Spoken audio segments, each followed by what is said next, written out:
sometimes there's situations where it's never good when an athlete gets hurt, but we can all see situations in which, regardless of the sports, somebody was able to actually kind of step back because of an injury, if it's at the right time of year, and get healthy and get right and work on some things. And it sounds like JJ McCarthy's getting to a good place.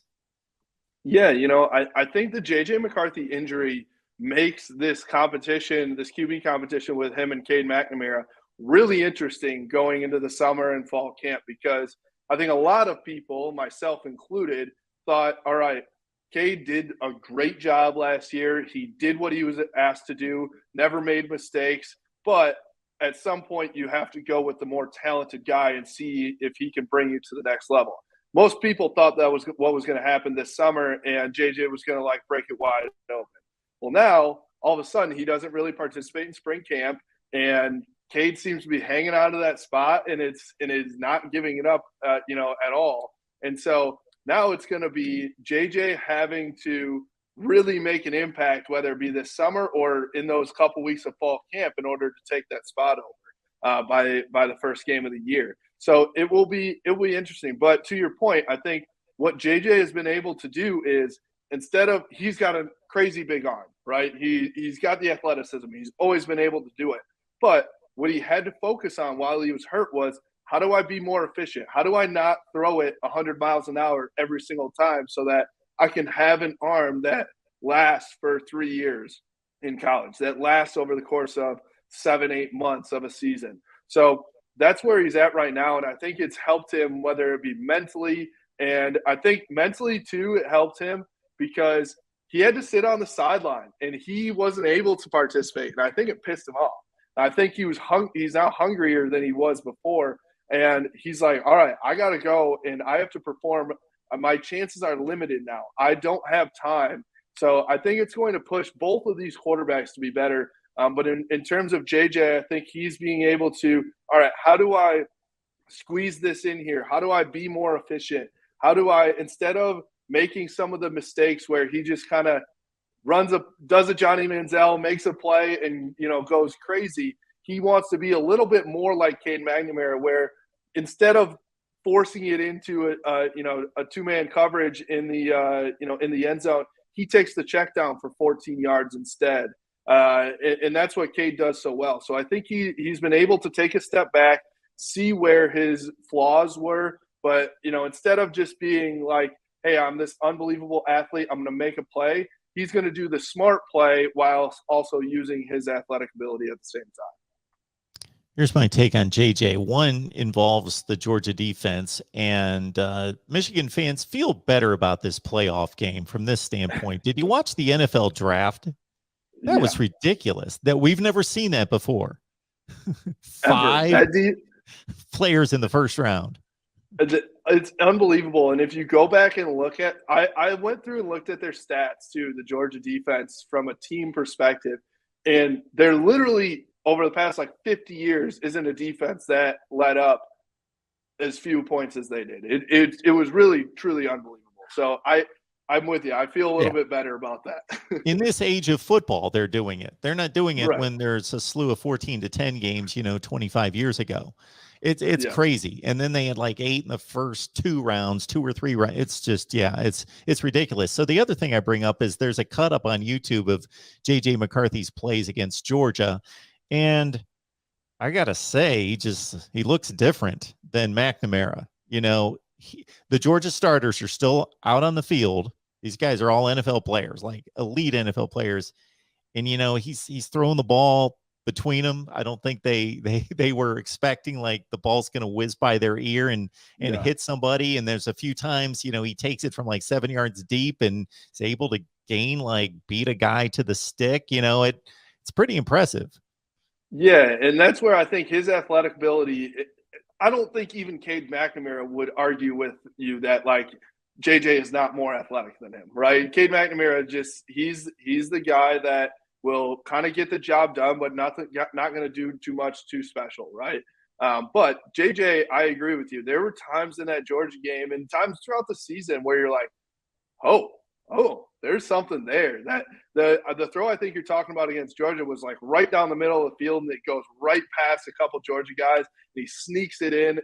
So I think those are the type of athletes. That's the type of athlete at quarterback that Michigan hasn't had somebody pan out. So I think there are a lot of Michigan fans, myself included, that will be really, really frustrated if you don't see that guy get a chance to take Michigan to the next level. Because all of a sudden, I think if JJ's in, the playbook is so different. You can still run the ball a lot, which I know Jim Harbaugh wants to do, but you can also extend your passing plays. Cade McNamara is taking a sack, right, or throwing the ball away. JJ is jumping out of that pocket and seeing what's left. And that's where, like, the Johnny Manziel type of stuff happens, and there is magic there. Obviously, you don't want him to force it, but I think that is so defeating as a defense. If you've just got him and you're, like, right there, and all of a sudden he steps out of a sack, and then he completes a ball for a 30-yard gain. You know, that's the stuff that JJ can bring to the table that, Cade McNamara probably is not. And so I'm still an advocate for Cade. I don't know about being the starter, but I think he's a great college quarterback.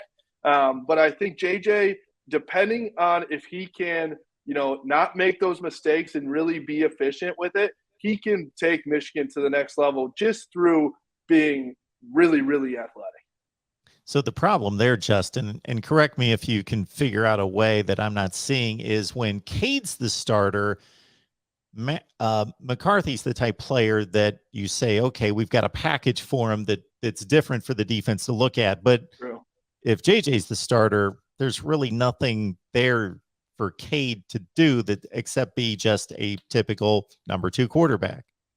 Correct. And I think that's where Jim Harbaugh, it keeps him up at night, because he wants to keep Cade in it, right? But there's really no way to have JJ be the starter with Cade being in it. He's essentially got a hat on, calling the plays type of thing with a headset or something, which, to be honest, I think that could be Cade's future in the NFL. He's super smart and knows the playbook in and out. And I think he'd be a great backup QB in the NFL. But to have him go out, win Michigan's first Big Ten championship in 17 years, and then do that at Michigan, that's a tough pill to swallow for Cade McNamara. So I wonder, is Jim Harbaugh really struggling? Hey, how do we make this work where we can still have Cade McNamara be our second guy and be reliable, but let JJ take over the reins here? And you asked me for an answer. I don't have that answer, and I don't think Jim Harbaugh does either. And so I think that's a tough situation to handle for sure. Yeah, because if they keep Cade involved and give him, every 4th series or whatever, and establish JJ's the starter, but we're giving Cade time, it's a token of sorts. Not that he's not good enough to play. He's shown that he's good enough, but he doesn't bring anything to the table different. So it's just he's playing just to keep him involved and ready to go. And how many times in that 4th series is he going to hand it off to Blake Corum and Donovan Edwards? Let's be honest, Yeah. So, and the other thing too, I'll say, just to end it and wrap it up here, is Jim Harbaugh, like, I don't really want the passing game to be our focus. I know for a fact, Mark, that Jim Harbaugh is saying we won a Big Ten championship by running the damn ball. Why would we go away from it? That's in his head. So he's like, I'm going to keep doing that until teams can stop us. So I could see him saying, we did it with Cade. We did it with our O-line. We did it with a running back, great running back room. We've got that all again. Why would we stray from it? I can see him being a little bit crazy in that and saying, let's see where that takes us, instead of taking the risk on JJ McCarthy. They threw together less than half as many touchdown passes as Ohio State, and they were the better team and won the Big Ten championship. So it can work. He's got a point.